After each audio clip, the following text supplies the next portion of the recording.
नमस्कार, मैं आरबी सिंह यादव और आप देख रहे हैं मेरा YouTube channel RB Singh Yadav editor.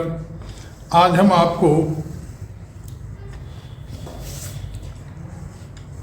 International स्तर की एक सूचना देते हैं और वो इसलिए दे रहे हैं कि अपने भारत का जो गोदी मीडिया है उसमें तो खबर है ही नहीं और बाकी कहीं और सूचना भी नहीं है, न किसी समाचार पत्र में इस तरह की खबर है। लेकिन खबर ये है कि इजराइल हमास के बीच जो युद्ध हो रहा है उसको, या ये कहें कि उस युद्ध की भयानक त्रासदी को लेकर के दक्षिण अफ्रीका ने अंतर्राष्ट्रीय अदालत हैग में याचिका दायर कर उस अमानवीय तरीके से जो युद्ध लड़ा जा रहा है और नरसंहार किया जा रहा है, सारे दस्तावेजों के साथ याचिका दाखिल की है। लेकिन ये याचिका आपको ना तो किसी चैनल पर सुनाई दे रही है, ना ही किसी अखबार में दिखाई दे रही, क्योंकि मैंने ना सारे अखबार पढ़े हैं, मैं चैनल भी लगातार देख रहा हूँ, लेकिन किसी ने भी ये सूचना नहीं दी है।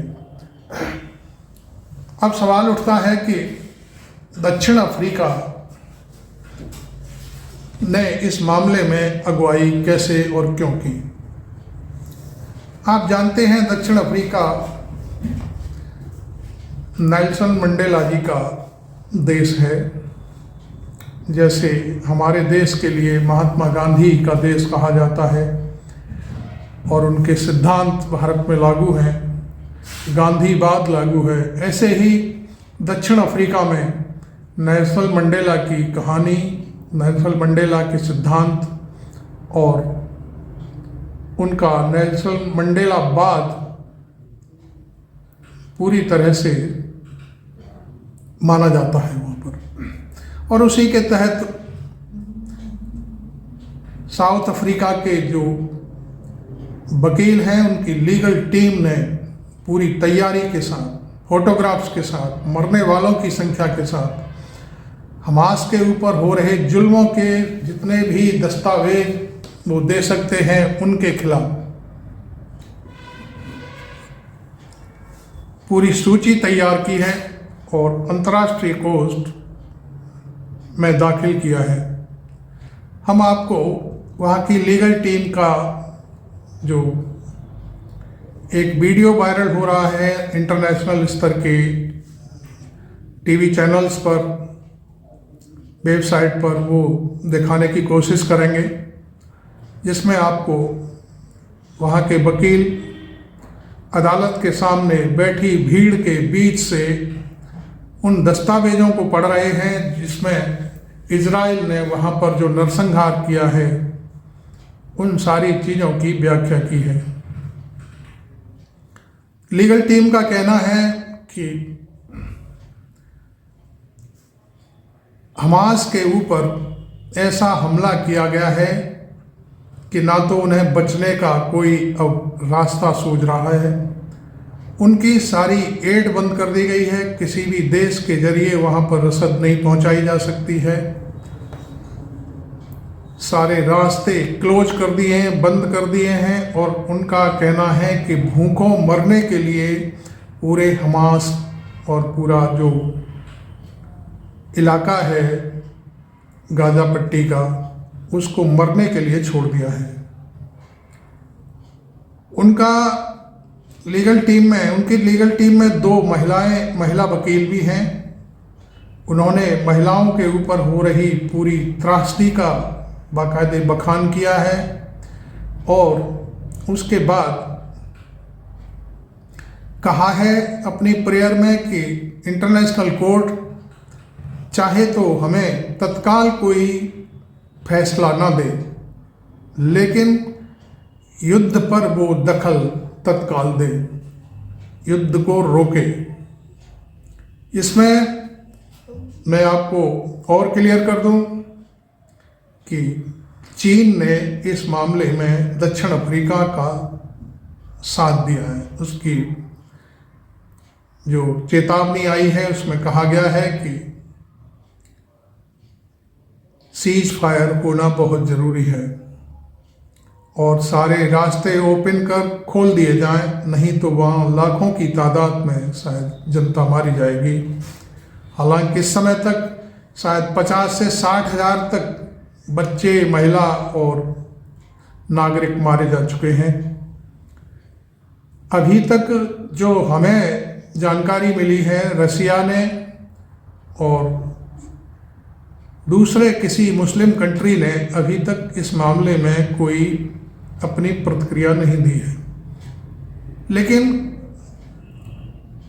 ये ताज इंटरनेशनल स्तर पर साउथ अफ्रीका के सिर पर बंधने जा रहा है कि उसने एक ऐसी पहल की है कि इंटरनेशनल कोर्ट इस मामले में तत्काल कार्रवाई करे और उनकी डिमांड भी है कि जो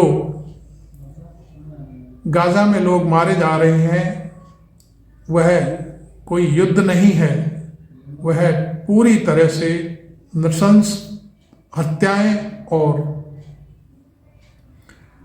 घेर कर बक्से में बंद कर तालाबंदी कर उनको भूखों मरने, प्यासे मरने के लिए छोड़ा जा रहा है। तो ये एक बहुत बड़ी बात है। हालांकि नेल्सन मंडेला के इस देश ने जो काबिल तारीफ काम किया है, वहीं मैं समझता हूँ महात्मा गांधी के भारत को भी इस पहल में सामने आना चाहिए। हालांकि हमारी सरकार ने तो पहले इजराइल का साथ दिया था और बाद में उसको शायद वापस ले लिया है। खैर, वो हमारे देश की अपनी पॉलिसी है, जो भी हमारी सरकार की देश की पॉलिसी, तो मैं समझता हूँ अटल बिहारी वाजपेयी ने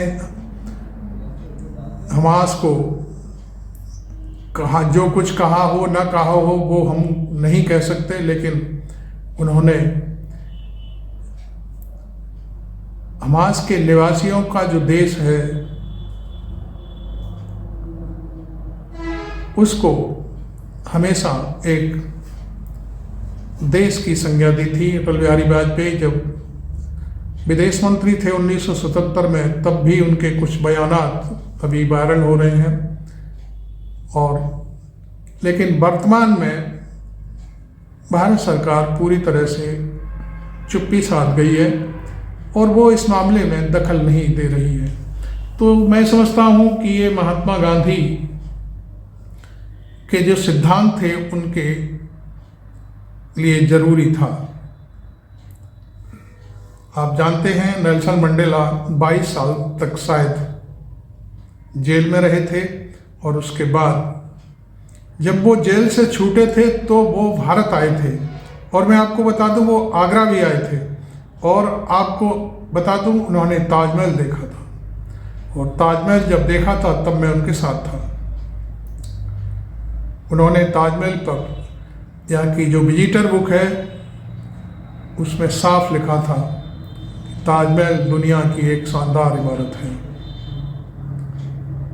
इसलिए मेरे को ये वीडियो बनाना पड़ा कि चूंकि उस देश का जो महान नेता था, उस देश के लीगल लोगों ने, वकीलों ने आगे बढ़कर अंतर्राष्ट्रीय कोर्ट में याचिका दाखिल की है कि वो गाजा पर जो नरसंहार हो रहा है उसे रोके। हालांकि इस याचिका की खबर दुनिया में दूसरे जो अंतर्राष्ट्रीय अखबार हैं, चैनल हैं, उनमें ठीक चल रही थी थोड़ी थोड़ी, लेकिन भारत में तो कहीं इसकी कोई जिक्र नहीं थी। हाँ, भारत में जिक्र इसका तब हुआ जब इजराइल ने इंटरनेशनल कोर्ट में अपना पक्ष रखा, तो उसे बड़े जोर शोर से उठाया गया और कहा गया कि हमने कोई गलत काम नहीं किया है, हमने अपने जो बचाव के लिए जो कार्रवाई होती है उसके तहत अपना जो कुछ भी हमारी सेना कर रही है वो कर रही है। आत्मरक्षा कहते हैं जिसको। अब सवाल उठता है कि चलिए ठीक है, अपना अपना नज़रिया है, अपनी अपनी बातें हैं, लेकिन इंटरनेशनल कोर्ट इस मामले में अब क्या मोड़ लेगी, क्या रुख अपनाती है, ये देखने वाली बात है। तो अब मैं आपको इसी अपनी बातचीत के साथ वो वीडियो भी दिखाने जा रहा हूँ जिसमें अफ्रीका की लीगल टीम के लोग अंतर्राष्ट्रीय कोर्ट के परिसर में बैठकर माननीय अदालत के सामने अपना पक्ष रख रहे हैं। देखिए वो वीडियो।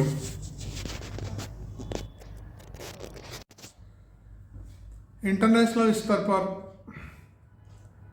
इजराइल के खिलाफ दाखिल की गई याचिका के मामले में जो मैंने सूचना दी है, जो कुछ भी मेरे से बन पड़ा है, आपको समझाया है, वह आपको कैसा लगा, आप इस पर ज़रूर अपनी टिप्पणी करें और मेरे चैनल को सब्सक्राइब करना बिल्कुल ना भूलें, क्योंकि आपका सब्सक्रिप्शन होता है, एक व्यक्ति के द्वारा किया जाता है, वो हमारी ताकत बनता है और हमारी पत्रकारिता को शायद हम समझते हैं वो पसंद किया जाता है।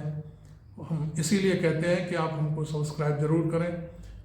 सब्सक्रिप्शन का कोई पैसा नहीं होता, लेकिन आप यदि वास्तव में इस चैनल को मदद करना चाहते हैं और हमारे पत्रकारिता को पसंद करते हुए आगे बढ़ाना चाहते हैं तो ज्वाइन भी कर सकते हैं और इस चैनल को आप शेयर करें, लाइक करें, हमें बहुत अच्छा लगेगा। Thank you very much. मैं RB Singh Yadav. Shall immediately suspend its military operations in and against Gaza. 2. The State of Israel shall ensure that any military or irregular armed units which may be directed, supported or influenced by it, as well as any organizations and persons which may be subject to its control, direction or influence, take no steps in furtherance of the military operations referred to in point 1 above. 3. The Republic of South Africa and the State of Israel shall each, in accordance with their obligations under the Convention on the Prevention and Punishment of the Crime of Genocide, in relation to the Palestinian people, take all reasonable measures within their power to prevent genocide. 4. The State of Israel shall, in accordance with its obligations under the Convention on the Prevention and Punishment of the Crime of Genocide, desist from the commission of any and all acts within the scope of Article 2 of the Convention. In particular, A. Killing members of the group. B. Causing serious bodily or mental harm to the members of the group. C. Conditions of life calculated to bring about its physical destruction in whole or in part. And D. Imposing measures intended to prevent births within the group. 5.